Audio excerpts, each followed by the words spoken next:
Et les Britanniques, grand soutien des Ukrainiens, dégainent aussi des sanctions. Londres vise également les banques, mais aussi des oligarques. Boris Johnson se dit prêt à aller plus loin en cas de nouvelles escalades militaires. Et c'est un peu la position des Américains. Bonjour Sonia Dredi, on vous retrouve à Washington. Joe Biden a annoncé un premier train de sanctions, mais il l'adaptera en fonction de l'évolution de la situation.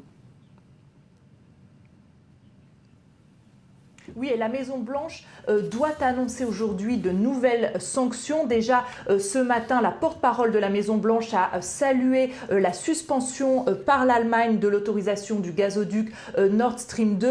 Hier soir, le président Joe Biden a publié un décret pour interdire tout nouvel investissement ou financement par des personnes américaines à destination ou en provenance des régions séparatistes pro-russes d'Ukraine. Alors certains s'attendaient à des sanctions plus sévères de la part des États-Unis. Et hier soir, un officiel de la Maison-Blanche a fourni un début d'explication. Il a assuré que la décision du président russe d'envoyer des soldats pour une opération qualifiée de maintien de la paix dans les régions séparatistes pro-russes d'Ukraine, eh bien, ne constituait pas une invasion supplémentaire du pays. Ce sont des territoires que la Russie contrôlait déjà, a-t-il dit, et c'est pour ça qu'il n'y a pas eu de plus vastes sanctions américaines. Mais en réalité, la Maison-Blanche joue la prudence et joue sur les mots, parce que ce matin, un membre du Conseil de sécurité nationale a dit qu'on assistait au début d'une invasion. La Maison-Blanche espère finalement pouvoir que la situation soit contenue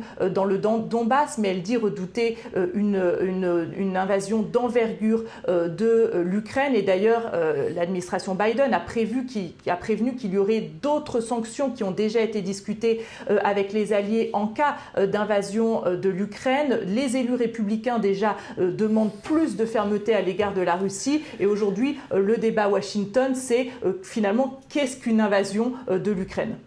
Merci Sonia Dredi.